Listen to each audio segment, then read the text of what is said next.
ರಾಜು ಕಾಗೆಗೆ ಸಂಬಂಧಪಟ್ಟ ಸುದ್ದಿ. ರಾಜು ಕಾಗೆ ಕಾಗವಾಡ MLA ನನ್ನ ವಿಷಯಕ್ಕೆ ಬಂದರೆ ಬಟ್ಟೆ ಬಿಚ್ಚಿಸಿ ಬೆತ್ತಲೆ ಮಾಡ್ತೀನಿ ಅಂತ ಹೇಳಿದ್ದಾರೆ. ಮಾತಿನ ಬರದಲ್ಲಿ ನಾಲಿಗೆ ಹಾರಿಬಿಟ್ಟ ಶಾಸಕ ರಾಜು ಕಾಗೆ.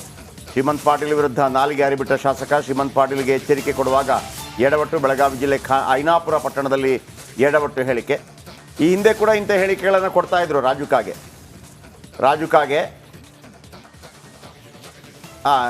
ಹೇಳಿ. ನಿನ್ನೆ ಸುರಗುಟ್ಟಾಯಿಗಳ ಮಧ್ಯೆ ಮಾತಾಡಿದ್ರೆ ನೀ ನನ್ನ ಮುಸಾಫರಿಗೆ ಬಂದಾಗ ನಿನ್ನ ಅರ್ಬಿ ಬಿಚ್ಚಿದನು, ನಿನ್ನ ಬಿಡಲ್ಲ, ನನ್ನ ತಂಟೆಗೆ ಬರಕ್ಕೆ ಹೋಗಬೇಡ. ನನ್ನ ತಂಟೆಗೆ ಬಂದಂದ್ರೆ ನಿನ್ನ ಬದಲಿ ಮಾಡಿ ಬೆಂಕಿ ಮಾಡ್ತೇನೆ.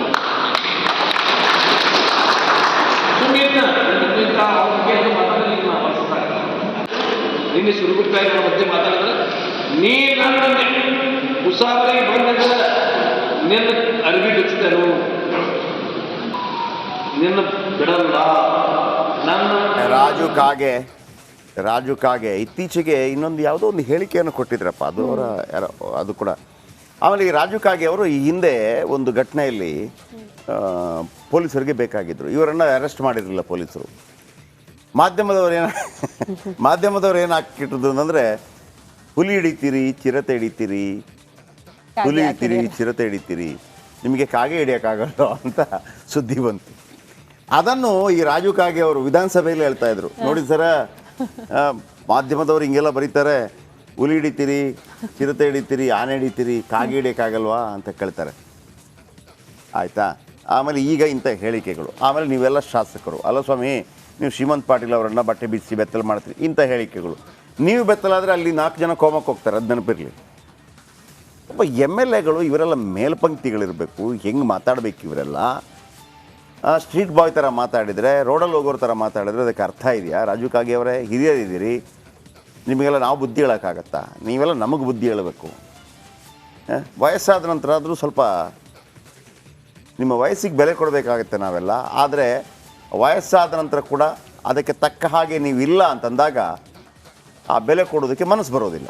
ಎನಿವೆ, ಇನ್ನಾದರೂ ಸರಿ ಹೋಗುವಿರಿ ಅನ್ನುವಂಥ ಆಶಾಭಾವನೆಯೊಂದಿಗೆ ಜೈಲಲ್ಲಿರುವ ದರ್ಶನ್ ಮೇಲೆ ಮಹಿಳಾ ಅಧಿಕಾರಿಗಳ ನಿಗಾ. ಬಳ್ಳಾರಿ SP ಡಾಕ್ಟರ್ ಶೋಭಾ ರಾಣಿ ಅವರು ಜೈಲು ಅಧೀಕ್ಷಕಿ R ಲತಾ ಭದ್ರತೆಯನ್ನು ಒದಗಿಸುತ್ತಿದ್ದಾರೆ. ಪ್ರತಿ ಒಂದು ಚಲನವಲನವನ್ನ ಕೂಡ ಅವರು ವೀಕ್ಷಣೆ ಮಾಡ್ತಿದ್ದಾರಂತೆ. ವಿಶೇಷ ಪ್ರಕರಣವನ್ನ ನಿಭಾಯಿಸುವ ಅನುಭವ ಹೊಂದಿದ್ದಾರೆ ಅಧಿಕಾರಿಗಳು. ವಿವಿಧ ಜೈಲುಗಳಲ್ಲಿ 15 ವರ್ಷಗಳಿಂದ ಕೆಲಸ ಮಾಡಿರುವಂತಹ ಅನುಭವ ಕೂಡ ಇದೆ. ಖಡಕ್ ಅಧಿಕಾರಿಗಳ ಮೇಲೆ ನಂಬಿಕೆ ಇಟ್ಟು ದರ್ಶನ್ ಶಿಫ್ಟ್ ಮಾಡಲಾಗಿದೆ. ಹೀಗಾಗಿ ಬಳ್ಳಾರಿ ಜೈಲಲ್ಲಿ ಸಾಮಾನ್ಯ ಕೈದಿಯಂತೆ ದರ್ಶನ್ ಇದ್ದಾರೆ. ಸರ್ಜಿಕಲ್ ಚೇರ್ ಬೇಕಂದಿದ್ರು, ಅದಕ್ಕೂ ಕೂಡ ಒಂದಷ್ಟು ನಿಯಮಗಳ ಪಾಲನೆ ಆಗಬೇಕಾಗಿತ್ತು. ಅದೆಲ್ಲ ಆದ ಬಳಿಕ ನಿನ್ನೆ ಅವ್ರಿಗೆ ಸರ್ಜಿಕಲ್ ಚೇರ್ ವ್ಯವಸ್ಥೆ ಮಾಡಿಕೊಟ್ಟಿದ್ದಾರೆ. ಅದನ್ನು ಹೊರತುಪಡಿಸಿ ಸಾಮಾನ್ಯ ಕೈದಿಗಳು ಯಾವ ರೀತಿ ಇರ್ತಾರೋ ಜೈಲಲ್ಲಿ, ಅದೇ ರೀತಿ ನಟ ದರ್ಶನ್ ಅವರನ್ನ ಕೂಡ ನೋಡ್ಕೊಳ್ಳಾಗ್ತಾ ಇದೆ. ಯಾವುದೇ ರೀತಿಯ ರಾಜಾತಿಥ್ಯ ಇಲ್ಲ, ಸ್ಪೆಷಲ್ ಟ್ರೀಟ್ಮೆಂಟ್ ಇಲ್ಲ, ಎಲ್ಲವನ್ನ ಕೂಡ ನಿಗಾ ಇಟ್ಟು ನೋಡ್ತಿದ್ದಾರೆ ಅನ್ನೋದ್ರ ಡೀಟೇಲ್ಸ್ ಸಿಗ್ತಾ ಇದೆ. ಈ ಬಗ್ಗೆ ಮತ್ತಷ್ಟು ಡೀಟೇಲ್ಸ್ ಅನ್ನ ಕೊಡ್ತಾ ಹೋಗ್ತಾರೆ ನಮ್ಮ ಪ್ರತಿನಿಧಿ ರೇಣುಕಾರಾಧ್ಯ. ನೇರ ಸಂಪರ್ಕದಲ್ಲಿ ಜಾಯಿನ್ ಆಗ್ತಿದ್ದಾರೆ. ರೇಣುಕಾರಾಧ್ಯ, ಪರಪ್ಪನ ಅಗ್ರಹಾರದಲ್ಲಿ ರಾಜನ ರೀತಿ ಮೆರೆದಂತಹ ನಟ ದರ್ಶನ್ ಬಳ್ಳಾರಿ ಜೈಲಲ್ಲಿ ವನವಾಸ. ಪ್ರತಿ ದಿನವೂ ಕೂಡ ನರಕ ಯಾತನೆನ ಅಧಿಕಾರಿಗಳು ಎಷ್ಟು ಸ್ಟ್ರಿಕ್ಟ್ ಇವರು ಯಾರು ಅಂತ ಈಗ SP ಇದಾರಲ್ವಾ ಶೋಭಾ ರಾಣಿ, ಅವ್ರು SP. ಲತಾ ಯಾರು?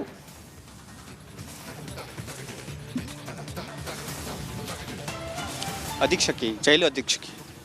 ಓಕೆ, ಹೇಗೆ ಇವರಿಬ್ಬರ ಹಿನ್ನೆಲೆಗಳು?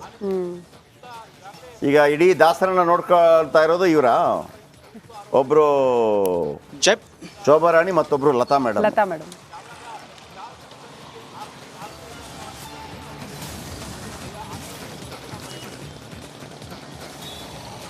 ಎಸ್, ಜಯಪ್ರಕಾಶ್ ಶೆಟ್ಟಿ, ಆರಂಭದಲ್ಲಿ ಬಳ್ಳಾರಿ ಜೈಲಿಗೆ ದರ್ಶನ್ ಅವರನ್ನ ಯಾಕೆ ಶಿಫ್ಟ್ ಮಾಡ್ತಾ ಇದ್ದಾರೆ ಅನ್ನೋದ್ರ ಬಗ್ಗೆ ಸಾಕಷ್ಟು ಚರ್ಚೆಗಳು ಶುರುವಾಗಿದ್ವು. ಅದರಲ್ಲಿ ಇದು ಒಂದು ಕೂಡ ಅಂತ ಹೇಳ್ಬೋದು. ಅಂದರೆ ಬಳ್ಳಾರಿಯಲ್ಲಿ ಇರ್ತಕ್ಕಂಥ ಇಬ್ಬರು ಖಡಕ್ ಅಧಿಕಾರಿಗಳ ಒಂದು ಅವರ ಮೇಲೆ ಇರ್ತಕ್ಕಂಥ ನಂಬಿಕೆಯ ಮೇಲೆ ಅವರಿಬ್ಬರನ್ನ ಬಳ್ಳಾರಿ ಜೈಲಿಗೆ ಕಳಿಸಿದ್ದಾರೆ ಅನ್ನೋದು ಇದು ಕೂಡ ಒಂದು ಅಂಶ ಅಂತ ಇಲ್ಲಿ ಹೇಳಲಾಗ್ತಾ ಇರ್ತಕ್ಕಂಥದ್ದು. ಅದರಲ್ಲೂ ಬಳ್ಳಾರಿ ಸೆಂಟ್ರಲ್ ಜೈಲಿನಲ್ಲಿ ಕಳೆದ 2 ತಿಂಗಳಿಂದ ಏನು ಬಳ್ಳಾರಿಯ ಜೈಲಿನ ಅಧೀಕ್ಷಕಿಯಾಗಿರ್ತಕ್ಕಂಥ ಲತಾ ಅವರು ಸಾಕಷ್ಟು ಕಟ್ಟುನಿಟ್ಟಿನ ಕ್ರಮಗಳನ್ನು ತೆಗೆದುಕೊಂಡಿದ್ದಾರೆ. ಕಳೆದ 2 ತಿಂಗಳಲ್ಲಿ 20ಕ್ಕೂ ಹೆಚ್ಚು FIRಗಳನ್ನು ಮಾಡಿದ್ದಾರೆ. ಅಂದರೆ ಜೈಲಿನಲ್ಲಿ ಆಗ್ತಿರ್ತಕ್ಕಂಥ ಅವ್ಯವಸ್ಥೆ ಬಗ್ಗೆ ಮತ್ತು ಕಳ್ಳಾಟದ ಬಗ್ಗೆ 20ಕ್ಕೂ ಹೆಚ್ಚು FIRಗಳನ್ನು ಮಾಡಿದ್ದಾರೆ. ಇನ್ನೊಂದು ಕಡೆಗೆ ಬಳ್ಳಾರಿ SP ಆಗಿರ್ತಕ್ಕಂಥ ಡಾಕ್ಟರ್ ಶೋಭಾ ರಾಣಿ ಅವರು ಕೂಡ ಖಡಕ್ ಅಧಿಕಾರಿ ಅಂತ ಹೇಳಲಾಗ್ತಿರ್ತಕ್ಕಂಥದ್ದು. ಕೇವಲ ಇಷ್ಟೇ ಅಲ್ಲ, ಈ ಇಬ್ಬರು ಅಧಿಕಾರಿಗಳಿಗೆ ವಿಶೇಷ ಪ್ರಕರಣಗಳನ್ನು ನಿಭಾಯಿಸುವಲ್ಲಿ ಸಾಕಷ್ಟು ಅನುಭವ ಇದೆ ಅಂತ ಈಗ ನಮಗೆ ಗೊತ್ತಾಗ್ತಾ ಇರ್ತಕ್ಕಂಥದ್ದು. ಶೋಭಾ ರಾಣಿ ಅವರು ಬೆಂಗಳೂರು ಸೇರಿದಂತೆ ಕರ್ನಾಟಕದ ವಿವಿಧ ಜಿಲ್ಲೆಗಳಲ್ಲಿ ಕೆಲಸ ಮಾಡಿದ ಅನುಭವವನ್ನು ಹೊಂದಿದ್ದಾರೆ. ಅದೇ ರೀತಿಯಾಗಿ ಏನು ಬಳ್ಳಾರಿ ಜೈಲಿ ಅಧೀಕ್ಷಕಿ ಇದ್ದಾರೆ ಲತಾ ಅವರು, ಅವ್ರಿಗೂ ಕೂಡ ಪರಪ್ಪನ ಅಗ್ರಹಾರ ಜೈಲು ಸೇರಿದಂತೆ ಹೈ ಪ್ರೊಫೈಲ್ ಕೇಸ್ಗಳಲ್ಲಿ ಇವರು ಕೆಲಸ ಮಾಡಿದ್ದಾರೆ ಅನ್ನುವ ಒಂದು ಅನುಭವ ಅವರಿಗೆ ಇರ್ತಕ್ಕಂಥದ್ದು. ಹೀಗಾಗಿ ಈ ಇಬ್ಬರು ಅಧಿಕಾರಿಗಳ ಒಂದು ಸುಬರ್ತಿಯಲ್ಲಿ ಇದ್ದರೆ ದರ್ಶನ್ ಅವರಿಗೆ ಹೆಚ್ಚಿನ ಸೌಲಭ್ಯಗಳು ಸಿಗೋದಿಲ್ಲ, ಜೈಲಿನ ನಿಯಮಗಳು ಪಾಲನೆ ಆಗುತ್ತೆ ಅನ್ನೋದು ಒಂದು ಇಲಾಖೆಯ ನಂಬಿಕೆ ಇರತಕ್ಕಂಥ ಹಿನ್ನೆಲೆಯಲ್ಲಿ ಅವರನ್ನು ಇಲ್ಲಿಗೆ ಶಿಫ್ಟ್ ಮಾಡಿದ್ದಾರೆ ಅಂತ ಹೇಳಿರ್ತಕ್ಕಂಥದ್ದು. ಅದಕ್ಕೆ ಪುಷ್ಟಿ ನೀಡುವಂತೆ ನೀವು ನೋಡ್ಬೋದು, ಒಂದು ಸಣ್ಣ ಸರ್ಜಿಕಲ್ ಚೇರನ್ನು ಕೂಡ 3 ದಿನದ ಬಳಿಕ ಕೊಟ್ಟಿರ್ತಕ್ಕಂಥದ್ದು. ಅಂದರೆ ಎಷ್ಟೇ ಹೋಗೋದ್ರೂ ಕೂಡ ಅದಕ್ಕೆ ಸಮರ್ಪಕವಾದ ದಾಖಲೆಗಳನ್ನು ಕೊಟ್ಟ ಬಳಿಕವಷ್ಟೇ ಅವರಿಗೆ ಚೇರನ್ನು ಕೊಟ್ಟಿದ್ರು. ಅಂದರೆ ಅಷ್ಟು ಕಟ್ಟುನಿಟ್ಟಾಗಿ ಇಲ್ಲಿ ರೂಲ್ಸ್ಗಳನ್ನು ಫಾಲೋ ಮಾಡಲಾಗ್ತಾ ಇರ್ತಕ್ಕಂಥದ್ದು. ಜೈಲಿನ ಒಳಗಡೆ ಅಧಿಕಾರಿಯಾಗಿರ್ತಕ್ಕಂಥ ಲತಾ ಅವರು ಒಂದು ಕಠಿಣ ಕ್ರಮಗಳನ್ನು ಕೈಗೊಳ್ತಾ ಇದ್ರೆ, ಜೈಲಿನ ಮುಂಭಾಗ ಸೆಕ್ಯೂರಿಟಿ ಆಗಿರ್ಬೋದು, ಮತ್ತು ದಿನನಿತ್ಯ ಬೆಳಗ್ಗೆ ಮತ್ತು ಸಂಜೆ ಜೈಲಿಗೆ ಹೋಗಿ ಪರಿಶೀಲನೆಯನ್ನು ಮಾಡ್ತಕ್ಕಂಥದ್ದು ಬಳ್ಳಾರಿ SP ಶೋಭಾ ರಾಣಿ. ಹೀಗಾಗಿ ನೋಡಿ, ಒಬ್ಬರು ಒಂದು ಕಾಲ ಹೇಗಿತ್ತು ಹೆಣ್ಣುಮಕ್ಕಳು ಅಂತಂದರೆ, ನಾವು ಪದೇ ಪದೇ ನನಗೆ ಒಂದು ಪ್ರಶ್ನೆ ಉದ್ಭವ ಆಗೋದು, SSLCಯಲ್ಲಿ ಮಹಿಳೆಯರು ಏನು ಬಾಲಕಿಯರು ಮೇಲುಗೈ, ಆಮೇಲೆ PUC ಹುಡುಗಿಯರೇ ಟಾಪ್, ಹೌದು, ಎಲ್ಲಿ ಹೋಗ್ತಾರೆ ಅವರು ಅಂತ ಮದುವೆ ಆಗಿ ಆಮೇಲೆ ಅಂತ ಪರಿಸ್ಥಿತಿನೇ ಇತ್ತು, ಮದುವೆ ಮಾಡಿ ಈಗಲೂ ಇದೆ. ಆಮೇಲೆ ಒಮ್ಮೆ ಏನಾಗುತ್ತೆ ಅಂದರೆ ಅವ್ರಿಗೂ ಮುಕ್ತ ಅವಕಾಶಗಳು ಸಿಗುತ್ತೆ. ಇವತ್ತು ನೋಡಿ, ಅಲ್ಲಿ ಶೋಭಾ ರಾಣಿ ಇದಾರಲ್ವಾ, ಅವ್ರನ್ನ ಯಾರು ಅಂತಿದ್ರು, ಏನು ಸರ್ ಮಾಲಾಶ್ರೀ ಥರ ಇದ್ದಾರೆ, ಮಾಲಾಶ್ರೀ ಕೆಲವು ಸಿನಿಮಾಗಳಲ್ಲಿ ಹಂಗೆ ಕಾಣ್ತಾ ಇದ್ರು. ಆಮೇಲೆ ಇವರು ಇದಾರಲ್ಲ, ಯಾರು ಲತಾ ಅವರು, ಲತಾ ಅವ್ರು ನೋಡಿ ಇವ್ರ ಥರ, ಯಾರ ಥರ, ಈ ಕಿರಣ್ ಬೇಡಿ ಥರ, ಡಿಟ್ಟೋ ಕಿರಣ್ ಬೇಡಿ ಅವರು ಕೂಡ ಅಷ್ಟೇ. ತಿಹಾರ್ ಜೈಲು ಎಂಥ ಬಕ್ವಾಸ್ ಜೈಲಾಗಿತ್ತು ಅಂತಂದರೆ, ಅದಕ್ಕೆ ನೋಡಿ, ತಿಹಾರ್ ಜೈಲನ್ನು ಮೇಂಟೈನ್ ಮಾಡ್ಲಿಕ್ಕೆ ಆಗಲೇ ಇಲ್ಲ ಯಾರು ಕೂಡ. ತಿಹಾರ್ ಜೈಲು ಅಂತಂದರೆ ಇಂಡಿಯಾದಲ್ಲಿ ಅತಿ ಭಯಾನಕ ಖತರ್ನಾಕ್ ಜೈಲು, ಅದನ್ನೇ ಸರಿ ಮಾಡ್ತಾರೆ ಕಿರಣ್ ಬೇಡಿ ವಿಶೇಷತೆ ಏನಪ್ಪ ಅಂತಂದರೆ, first IPS officer, female IPS officer. ಆಮೇಲೆ ಅವರನ್ನು ನೋಡಿ ಕೆಲವು ಸೀರಿಯಲ್ಗಳೆಲ್ಲ ಬಂದು, ಉಡಾನ್ ಅಂತೆಲ್ಲ ಸೀರಿಯಲ್ ಬಂತು, ಅದನ್ನು ನೋಡಿ ಎಷ್ಟೋ ಹೆಣ್ಮಕ್ಳು ಪೊಲೀಸ್ ಆಫೀಸರ್ ಆಗಿದ್ದಿದೆ.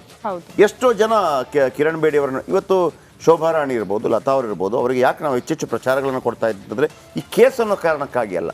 ಇದನ್ನು ನೋಡಿದಂಥ ಹೆಣ್ಮಕ್ಳು ಬರಬೇಕು, IASಗಳಾಗಬೇಕು, IPSಗಳಾಗಬೇಕು, ಆಮೇಲೆ ಅವ್ರಿಗೂ ಅಷ್ಟೇ ಒಂದು ಸಮಾನತೆ ಸಿಗಬೇಕು. ಆ ಟಾಪರ್ಸ್ಗಳು ಇದ್ದಂಥವ್ರು ಕೇವಲ ಅಡುಗೆ ಮಾಡೋ ತಪ್ಪು ಅಂತ ನಾನು ಹೇಳ್ತಾ ಇಲ್ಲ, ಅದಕ್ಕೆ ಮಾತ್ರ ಸೀಮಿತ ಆಗಬಾರ್ದು. ಇವತ್ತು ಅಡುಗೆ ಅಗತ್ಯನೇ ಇಲ್ಲ ರೀ, ಸ್ವಿಗ್ಗಿ ಝೊಮ್ಯಾಟೊ ಅಂತಂದರೆ ಎಲ್ಲವೂ ಬಂದುಬಿಡುತ್ತೆ. ಸೊ ಹಾಗಾಗಿ ಅದ್ರ ಬಗ್ಗೆ ತಲೆ ಕೆಡಿಸ್ಕೊಳ್ಳೋಂಥ ಅಗತ್ಯ ಇಲ್ಲ. ಹೆಣ್ಮಕ್ಳ ಹತ್ರ ತಾಕತ್ತಿದ್ರೆ, ಪವರ್ ಇದ್ದರೆ ಆಗಬೇಕು ಅಂತ. ಆಮೇಲೆ ನಾನು ಕಿರಣ್ ಬೇಡಿ ಅವರ ಬಗ್ಗೆ ಹೇಳಿದ್ನಲ್ವಾ, ಕಿರಣ್ ಬೇಡಿ ಅವರು ಈ ಹಿಂದೆ ಕೂಡ ಹೇಳಿದ್ದೆ, ಆಗಿನ ಪ್ರಧಾನಮಂತ್ರಿ